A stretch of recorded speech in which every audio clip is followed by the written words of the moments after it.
Number 1. Göbekli Tepe. Before humans planted the first field of wheat, they carved the first monuments.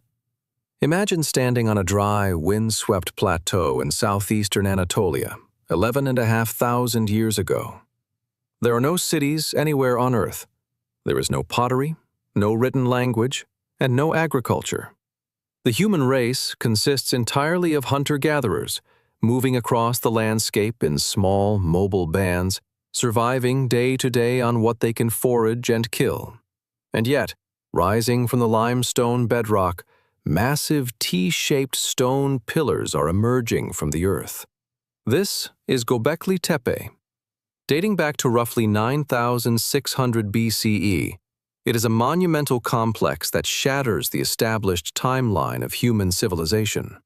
For nearly a century, the archaeological consensus held to a strict, logical progression. First, humans invented farming.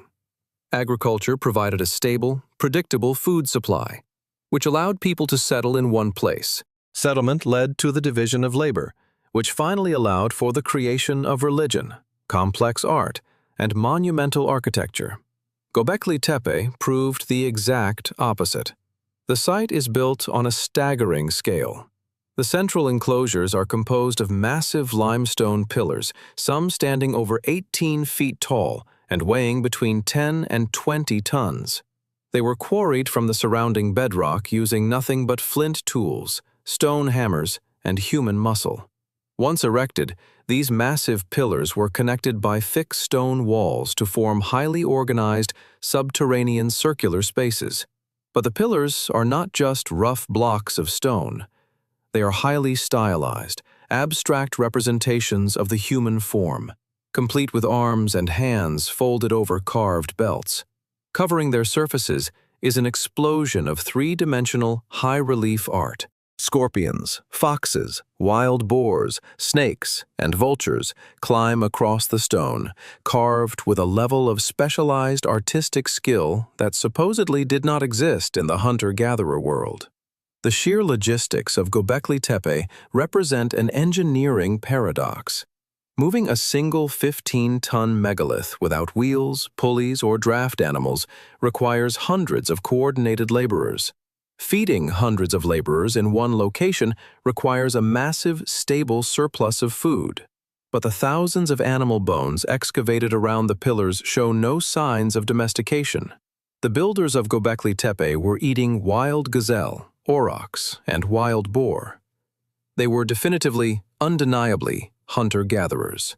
This realization forced a complete reassessment of human capability. The people who built Göbekli Tepe did not have a settled agricultural civilization, but they possessed a profound, organized social and religious identity. They were capable of managing complex labor networks, engineering massive structures, and maintaining a sacred or communal site over dozens of generations. And this leads to the most significant historical reversal of the modern era.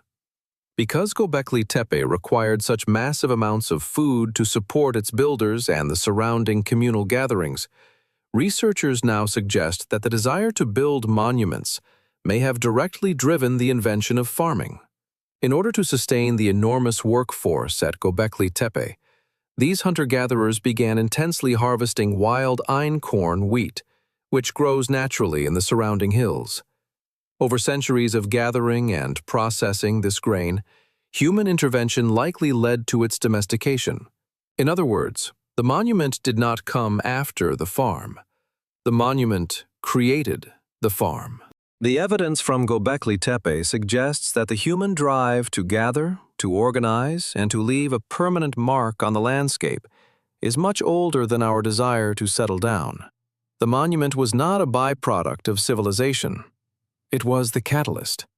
Eventually, for reasons that remain debated, the great circular enclosures at Göbekli Tepe were abandoned, slowly swallowed by the earth, and completely forgotten for 10 millennia. But the stone guarding a forgotten worldview remains intact. It stands as absolute proof that long before humanity learns to conquer the land through agriculture, we were already reaching for something permanent in the dark. Number 2. Babylonian Flood Tablet. In 1872, deep inside the archives of the British Museum, a self-taught Assyriologist named George Smith was translating a palm-sized, fractured piece of baked clay. The artifact, excavated from the ruins of the ancient Assyrian city of Nineveh, was covered in the wedge-shaped script of Akkadian cuneiform. As Smith brushed the dust from the dense lines of text and began to read the translation, he realized he was looking at something that, according to the society he lived in, should not exist. Smith was reading Tablet 11 of the Epic of Gilgamesh, dating back to the 7th century BCE and rooted in Sumerian oral traditions far older than that. The fractured clay held a story that was deeply, uncomfortably familiar. It described a god deciding to wipe out humanity with a catastrophic deluge. It described a chosen survivor, a man named Utnapishtim, who was instructed to dismantle his house and build a massive vessel to save his family and the seed of all living things. It detailed the terrifying storm that followed, the vessel coming to rest on a mountain, and the survivor releasing a dove, a swallow, and a raven to see if the waters had receded. Every major narrative beat matched the biblical story of Noah's Ark. But the clay tablet predated the finalized Hebrew Torah by centuries. Long before the biblical Genesis took its final written form, the scribes of Babylon were already writing about a world-ending flood. When Smith published his translation, it sent a shockwave through Victorian society. For centuries, the Genesis flood account had been treated by European scholars as an isolated, unique revelation, the absolute oldest surviving memory of human history. Now, here was undeniable physical evidence that the story of the Ark was part of a much older, widely shared Middle Eastern literary tradition. But the tablet did not prove the historical reality of a global flood. Geological evidence firmly rules out a simultaneous worldwide inundation covering the highest mountains. Instead, the tablet provided evidence of a shared cultural trauma. The civilizations of Mesopotamia were built on the volatile floodplains of the Tigris and Euphrates rivers. Devastating, catastrophic local floods were a terrifying reality of life. Over centuries, these localized disasters were mythologized into an ultimate, world-ending narrative, a way for ancient people to process the fragile, violent nature of their environment. When the Israelites were conquered and exiled to Babylon in the 6th century BCE, their scribes would have been surrounded by this towering Mesopotamian literary tradition. Rather than simply copying the Babylonian myth, the Hebrew writers adapted the framework. They stripped away the chaotic, warring gods of Gilgamesh and replaced them with a single, moral deity who brings the flood as a judgment on human corruption, rather than a caprice of divine annoyance. The discovery of the Babylonian flood tablet fundamentally changed biblical archaeology. It shifted the perspective from viewing ancient texts in isolation to seeing them as part of a vast, interconnected conversation spanning thousands of years. The tablet did not destroy the biblical story. It proved the story was far older than anyone knew. The narrative of the flood did not begin with a single book. It began in the mud of Mesopotamia, passed down through empires, adapted by exiles, and preserved on a piece of cracked clay that somehow survived the waters of time. A literary memory of ancient people whose actual physical remains we are only now beginning to uncover. Number 3. Philistine origins, DNA. A skull emerges from the sand at the ancient coastal city of Ashkelon. For millennia, the Philistines were the ultimate antagonists of the biblical world. A nation of fierce warriors and foreign invaders, remembered almost entirely through the words of the people who hated them. But the question of who they actually were, and exactly where they came from, remained one of the longest-standing unresolved debates in Mediterranean archaeology. At the end of the Bronze Age, around the 12th century BCE, the eastern Mediterranean suffered a catastrophic systemic collapse. Empires fell, trade routes shattered, and populations moved en masse. They were part of a vast, poorly understood movement of displaced people, often referred to in ancient Egyptian texts as the Sea Peoples, whose arrival coincided with the burning of great cities from Greece to the Levant. Out of that historical chaos, a new culture appeared on the Levantine coast.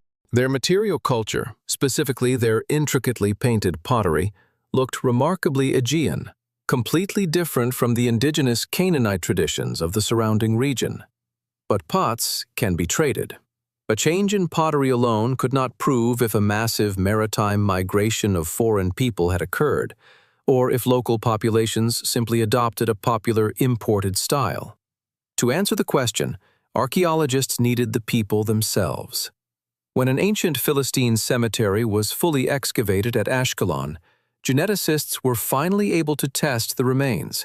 Extracting ancient DNA from a region as hot and humid as the Levantine coast was long thought impossible, because heat rapidly shreds genetic material. To bypass this, researchers extracted DNA from the petrous bone, a highly dense, pyramid-shaped part of the inner ear that acts as a secure biological vault, preserving data long after the rest of a skeleton degrades. Their pottery looked foreign, and 3,000 years later, their bones revealed that some of them were foreign too. The DNA sequencing from the earliest Iron Age burials showed a sudden, distinct influx of European ancestry, pointing toward southern Europe and the Aegean, that was completely absent in the local Levantine population during the preceding Bronze Age. The Philistines were, in fact, an immigrant population arriving by sea. But the genetic data revealed a profound narrative turn regarding the nature of civilization and survival. When researchers tested the remains of Philistines buried in the exact same cemetery just 2 centuries later, that distinct European genetic signal had almost entirely disappeared. It had diluted to the point of being nearly undetectable. The Philistines did not vanish into the sea. They vanished into the local population. Within a few generations of their arrival, these migrants heavily intermarried and assimilated with the indigenous Levantine people. The biblical texts frame them as perpetual foreigners, the ultimate outsiders from another world. Yet the genetics tell a story of rapid, intimate integration. Their cities, their military tactics, and their political identity remained fiercely distinct for centuries, but biologically, they rapidly became local. The science solved the mystery of their origin while proving that cultural identity often outlasts genetic distinction. They arrived as outsiders, only to leave a lasting footprint built on shared biology. It is a profound historical irony. The unique genetic signature of the Philistines faded quickly in the sands of Ashkelon, but their political identity survived long enough to clash violently with the emerging kingdoms around them. Kingdoms whose own historical reality would soon be violently carved into stone. Number 4. The Tel Dan Stele. In a museum display case in Jerusalem sits a shattered piece of black volcanic rock, its ancient Aramaic script highlighted in stark white chalk. This fractured basalt stone bears the blood-soaked boasts of a forgotten king. Yet it is famous today not for the man who ordered it carved, but for the enemy he claims to have destroyed. Until 1993, a growing number of scholars argued that King David and his royal line were entirely mythical. Despite vast biblical narratives detailing a massive kingdom, there was zero extra-biblical archaeological evidence that a Davidic dynasty had ever existed. Not a single contemporary monument or administrative document bore his name. That absolute absence of evidence ended in the rubble of a ruined gate. Archaeologists excavating the ancient northern frontier city of Tel Dan were not looking for royal archives. They were examining the remains of an ancient stone wall when they noticed faint lettering on a piece of debris used as common building material. When the dust was cleared, they realized they had found a shattered stele, a victory monument erected in the 9th century BCE by a foreign invader, likely the Aramean king Hazael of Damascus. The monument was a masterpiece of ancient political propaganda. Carved into the dark basalt, the Aramean king boasted of a devastating military campaign. He claims to have slaughtered thousands of enemy charioteers and cavalrymen. Crucially, he boasted of killing 2 rival monarchs, the king of Israel and a king from a southern realm he explicitly identified using a specific Aramaic phrase, Beit Dovdid, the House of David. The first historical proof of David's dynasty did not come from a loyal scribe, but from an enemy boasting of its destruction. Epigraphers meticulously analyzed the physical grooves of the lettering, confirming the translation. The Tel Dan stela does not prove every biblical story about David.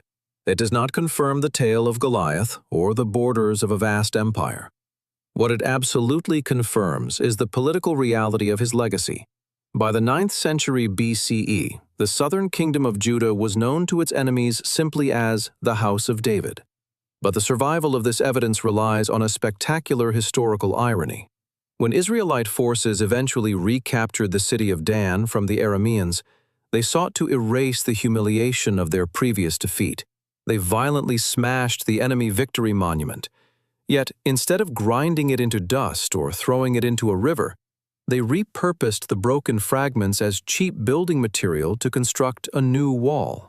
That very act of desecration protected the inscribed stone from erosion and weather for nearly 3,000 years. History is sometimes saved by the exact people trying to erase it. The Aramean king who sought to carve the end of the Davidic line into stone accidentally provided the archaeological proof that the dynasty was real.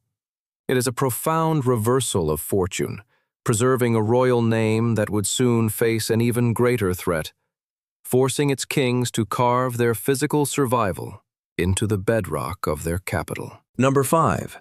Hezekiah's Tunnel. Imagine standing deep underground, in complete darkness, wading through thigh-high water in a space barely wide enough for your shoulders. The air is suffocatingly close, thick with limestone dust. The only sound is the deafening echo of iron pickaxes striking solid rock, and, incredibly, the faint, answering sound of another team digging toward you. The year is roughly 701 BCE. The city of Jerusalem is preparing for total annihilation. The war machine of the Assyrian Empire is sweeping through the Levant, leaving a trail of absolute destruction. Jerusalem is next. But the city has a fatal geographical vulnerability. Its main source of life, the Gihon Spring, is located just outside the defensive walls. If the Assyrian army lays siege, they will secure the spring, cutting off the water supply. The population will thirst to death within weeks. To survive, King Hezekiah ordered an unprecedented feat of emergency engineering. His laborers had to reroute the spring entirely, drawing its water deep under the mountain and discharging it safely inside the city. They had to carve a subterranean channel over 500 meters long through solid limestone bedrock. Because time was running out before the Assyrian army arrived, they could not dig from just one end. 2 teams of excavators began at opposite sides of the mountain, hacking their way into the dark. Without compasses or modern surveying tools, 2 teams dug a winding path through solid rock and met within a fraction of an inch. For centuries, historians and engineers debated exactly how this was possible. To meet deep inside a mountain without modern geometry or GPS is an engineering paradox. Adding to the mystery, the tunnel does not take a logical straight path between the spring and the pool. Instead, it snakes wildly into a large, inefficient S-curve before the 2 halves finally connect. But that irregular winding shape is likely the key to their success. The S-curve was not a navigational error. Geologists strongly suspect the diggers were following a natural karstic fissure, a pre-existing crack in the bedrock where water naturally seeped. By following the path of the water and relying on acoustic sounding, beating the rock and listening to the directional echoes, the teams navigated the deep earth. The tunnel was not a miracle of magic, but a miracle of human desperation and empirical skill. We do not have to guess what happened in the final moments of the dig. At the exact spot where the pickaxe marks on the walls suddenly changed direction, archaeologists found a Paleo-Hebrew text carved into the stone. Known as the Siloam inscription, it acts as a permanent, emotional record of the breakthrough. The text describes the final frantic strokes of the excavation. It reads, "While there were still 3 cubits to be cut through, there was heard the voice of a man calling to his fellow. And on the day of the tunnel being driven through, the quarrymen struck rock against rock, pickaxe against pickaxe, and the water flowed." Because of that tunnel, Jerusalem survived the Assyrian siege. The physical system functioned perfectly, ensuring a kingdom's survival against overwhelming odds. Yet while kings secured their historical legacies by carving massive infrastructure out of bedrock, the deepest beliefs of their people were being preserved on a vastly different scale, hidden away in the dark, on objects small enough to hold between 2 fingers. Number 6. Ketef Hinnom Scrolls. Suspended between the tips of a pair of laboratory tweezers is a tiny, oxidized cylinder of metal. Covered in cracks and hardened by centuries of corrosion, it is barely the size of a cigarette butt. To the naked eye, it looks like a ruined, insignificant piece of ancient jewelry. But hidden inside its tightly coiled layers are the absolute oldest surviving physical copies of biblical words. In 1979, archaeologists were excavating a series of burial caves in the Hinnom Valley, just outside the old walls of Jerusalem. The tomb had been largely looted in antiquity, but a burial repository beneath it had collapsed, sealing away undisturbed artifacts. Amidst the pottery and bone dating to the late 7th or early 6th century BCE, the turbulent final decades before the Babylonian destruction of the city, they found 2 microscopic silver scrolls.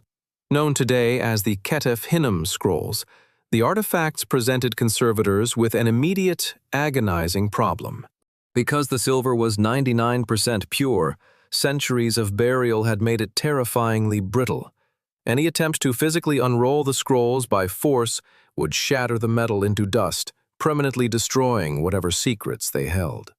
For 3 years, the artifacts sat in a laboratory while conservators developed a specialized chemical solution to soften the corrosion. When the fragile silver was finally, painstakingly flattened, investigators realized they were not looking at a blank bead. Scratched lightly into the surface of the metal were microscopic letters in Paleo-Hebrew script. The objects were not just jewelry. They were documents. 3 years of careful laboratory work revealed words that pushed the physical history of the biblical text back by half a millennium. The text lightly etched onto the amulets was quickly identified as the priestly blessing, a famous liturgical formula found in the Book of Numbers that asks the deity to bless, keep, and shine his face upon the bearer. Prior to this discovery, the Dead Sea Scrolls were the oldest known physical manuscripts of the Hebrew Bible, dating to the 2nd century BCE. The silver scrolls were 400 to 500 years older, securely predating the Babylonian exile. The discovery of the Ketef Hinnom Scrolls does not prove that the entire biblical canon existed in its final form during the First Temple period. What it absolutely confirms is that this specific, powerful blessing was already in widespread circulation as an oral or liturgical tradition. It was so highly valued that an ancient silversmith took the time to meticulously engrave it onto a tiny sheet of precious metal, rolling it up tightly so a string could be passed through the center, allowing it to be worn on a necklace as a deeply personal, protective amulet. The silver refused to rust, preserving a spiritual record of the people who wore it into the afterlife. The oldest surviving biblical words were not carved onto a massive palace monument meant to intimidate enemies. They were hidden in a tomb, on a microscopic scroll, created to protect the dead. But while the silver in the Hinnom Valley required 3 years of delicate physical unrolling, the next great leaps in textual archaeology would require machines that could read ancient ink without human hands ever touching it. Number 7. Great Isaiah Scroll. A digital scan of ancient Hebrew letters suddenly blooms into a glowing thermal heat map. The physical object being scanned is the Great Isaiah Scroll, the largest and best preserved of the Dead Sea Scrolls. Spanning over 24 feet of stitched parchment and containing 54 dense columns of text, It is a masterpiece of ancient literature. Since its discovery in the Qumran caves in 1947, human experts have pored over every single drop of its ink. Because the handwriting across the entire document is so incredibly uniform, a scholarly consensus quickly formed. The massive scroll was believed to be the exhausting work of a single, highly skilled master scribe working in isolation. But in 2021, researchers decided to let a machine look at the parchment. They applied artificial intelligence and advanced pattern recognition algorithms to high-resolution images of the text. The software was not trying to translate the words. It was looking for the ghosts of the human hands that wrote them. When a person writes, their unique biomechanics, the way their muscles flex, the angle at which they hold the pen, the microscopic pressure applied to the parchment, leave a distinct physical signature. The algorithm was programmed to map these tiny subconscious variations, analyzing the exact shape, thickness, and curvature of letters like the Hebrew aleph thousands of times across the entire length of the scroll. Then, the machine found an anomaly the human eye had completely missed. At column 27, almost exactly halfway through the massive text, the statistical profile of the handwriting cleanly fractured. The physical mechanics of the ink strokes fundamentally changed. For 70 years, human experts saw the work of a single master, but a machine mapping the biomechanics of every pen stroke saw two different humans. The Great Isaiah Scroll was not written by one solitary genius. It was collaboratively copied by two distinct scribes. The reason this transition remained completely undetected by naked eye analysis for decades is that the two scribes were actively trying to mimic each other perfectly. Historians now believe these two individuals were trained in the exact same scribal workshop, subjected to rigorous institutional rules designed to eliminate personal variation in favor of a unified, holy aesthetic. The sheer physical endurance required to copy 24 feet of text likely necessitated a team effort, so they seamlessly handed the manuscript off at the halfway mark, maintaining a flawless illusion of singular authorship. The scribes tried to erase their individuality in service of a sacred text, but biology left a microscopic signature they couldn't hide. The algorithm did not change the translation of the scroll, nor did it prove anything about the original ancient author of the Book of Isaiah. Scribes are copyists, not creators. What the technology discovered was the hidden social organization of the ancient community that preserved the text.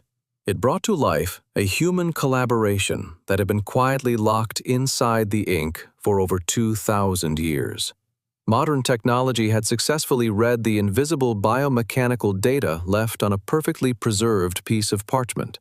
But the true limits of this technology were about to be tested by an ancient text that did not survive intact, a document that was completely destroyed by fire. Number 8.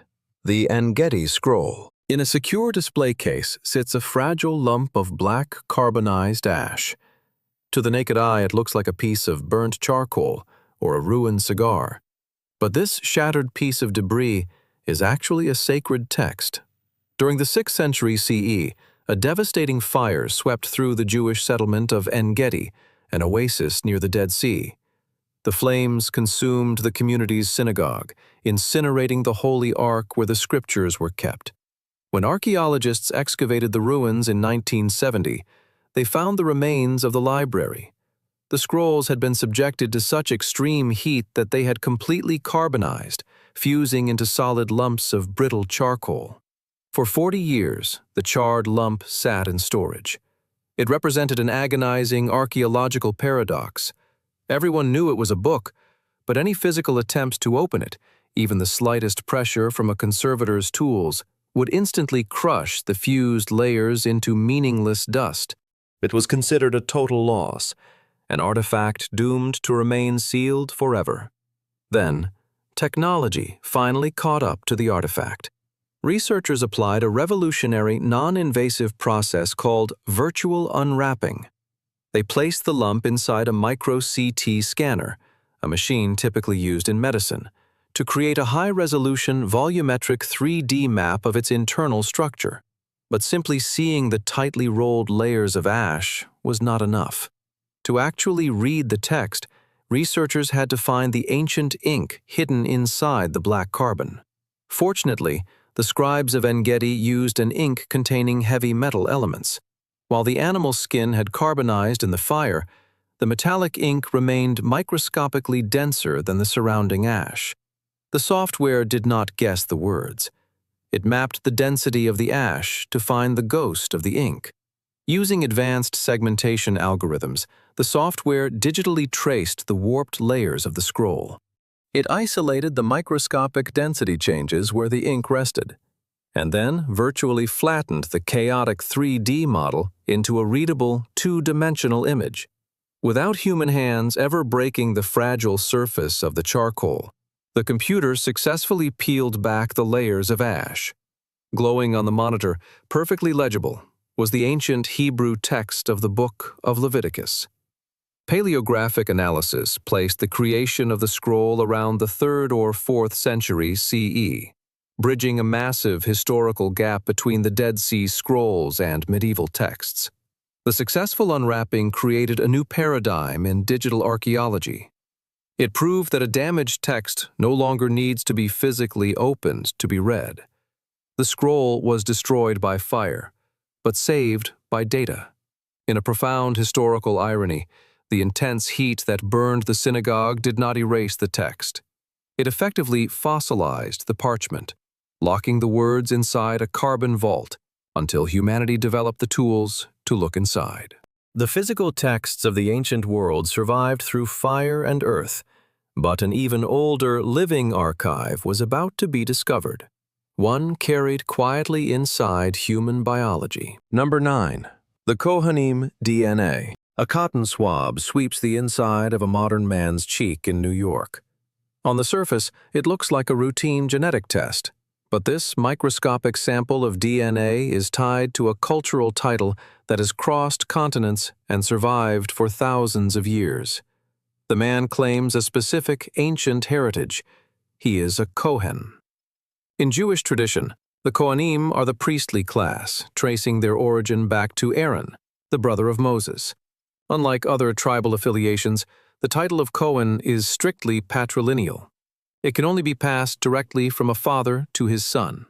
For over 2 millennia, through the violent destruction of the Second Temple in Jerusalem, the vast scattering of the global diaspora, and centuries of fierce persecution, this unbroken chain of transmission was maintained entirely by cultural law and profound dedication. But in the late 1990s, geneticists asked a provocative question: can a cultural title leave a verifiable biological mark? To find out, researchers began testing the Y chromosomes of men who self-identified as Kohanim. The Y chromosome is unique in human biology because, perfectly mirroring the traditional rules of the priesthood, it is passed almost unaltered from father to son. While other chromosomes undergo heavy genetic recombination, the Y chromosome acts as a relatively stable biological ledger. It picks up rare, trackable mutations at a predictable rate over millennia. If the strict cultural rules of patrilineal inheritance had truly been followed across geographically isolated Jewish communities, their Y chromosomes should theoretically show a shared ancestral pattern. When the genetic profiles were mapped, the results were stunning. Researchers found that a significantly high percentage of men claiming Kohanim lineage, regardless of whether their more recent ancestors lived in isolated communities in Eastern Europe, North Africa, or the Middle East, shared highly specific Y chromosome markers. These markers point directly to a shared paternal Middle Eastern ancestry dating back thousands of years. Because the title was passed only from father to son, a cultural tradition accidentally preserved a genetic time capsule. However, this genetic data does not prove that a singular historical figure named Aaron definitively existed, nor does it confirm the absolute historical accuracy of the Exodus narrative. Genetics speak in statistical probabilities and shared population ancestry, not in specific historical names. Furthermore, It is critical to note that not all men who hold the Kohanim title share this exact marker, and the marker itself is also found in other Middle Eastern populations. Human history is inherently complex, shaped by migration, adoption, and changing identities. What the science confirms is not a literal biblical family tree, but something just as remarkable: a demographic reality. A small group of related men in the ancient Near East held a specific religious role, and the strict adherence to a cultural law maintained their biological signature across centuries of displacement. The evidence for the ancient world isn't just buried beneath ruined cities, it's walking around today. The survival of this genetic signature is a testament to the resilience of a people who lost their homeland and their temple, but managed to carry their deepest traditions inside their own biology. Yet, while human DNA offers a verifiable link to ancient populations, applying modern science to ancient religious relics often produces an explosive clash between empirical data and enduring belief. Number 10. The Shroud of Turin. A 14-foot strip of ancient linen bears the faint, ghostly negative image of a tortured man. It is the most heavily scrutinized piece of fabric in human history. Stored securely in Italy, the Shroud of Turin commands the reverence of millions who believe it to be the authentic burial cloth of Jesus of Nazareth. But it also commands the obsessive attention of chemists and art historians. The artifact represents the ultimate collision between empirical data and unresolved mystery. The physical object is a long, continuous strip of herringbone weave linen. Resting on its surface is the faint, sepia-toned impression of a man bearing the catastrophic, anatomically precise wounds of crucifixion. For centuries, it was venerated simply as a sacred relic, but in 1898, an amateur photographer named Secondo Pia was granted permission to photograph the cloth. As Pia developed his glass plates in the darkroom, he experienced a profound visual shock. As his chemical negative developed, a startlingly clear, three-dimensional positive face suddenly stared back at him. The ancient cloth was, effectively, already a photographic negative. That realization launched a century of intense scientific inquiry, culminating in a landmark 1988 study. The Vatican permitted 3 independent laboratories to remove a small corner of the linen for radiocarbon dating. The results were definitive. All 3 laboratories independently concluded that the flax used to make the linen was harvested between the years 1260 and 1390 CE. It was not a first-century artifact. It was a medieval creation. The dates perfectly aligned with the historical record, as the shroud's first documented appearance occurred in France in the 1350s. For decades, proponents of the shroud's authenticity fiercely argued against the carbon dating. They proposed the invisible patch theory, claiming the scientists accidentally tested a medieval repair.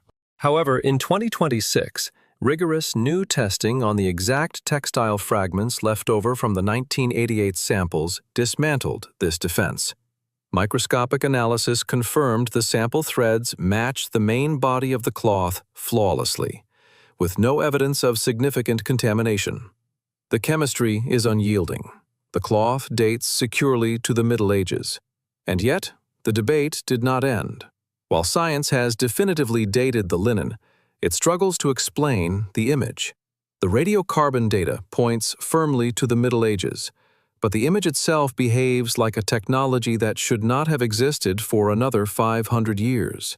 Microscopic analysis reveals a baffling reality. There is no paint, no dye, and no brushstroke soaking into the threads. The image is entirely superficial, resting only on the absolute uppermost microfibers of the cloth, created by an unexplained rapid dehydration of the cellulose. Furthermore, it possesses precise topographical data that translates perfectly into a 3-dimensional shape when mapped by modern imaging software. While researchers have proposed medieval bas-relief rubbing techniques, acid etching, or primitive camera obscuras, no one has ever successfully replicated all the unique optical and physical properties of the image using verified medieval technology. The shroud forces a confrontation between the hard data of chemistry and the enduring mystery of art. It stands as a brilliant, unidentified masterpiece of medieval craftsmanship, created using a technique so sophisticated that it was lost to history. The cloth refuses to give up its final secret. It remains a stark reminder that even when the evidence draws a firm boundary, the power of an unresolved image can hold the human imagination forever.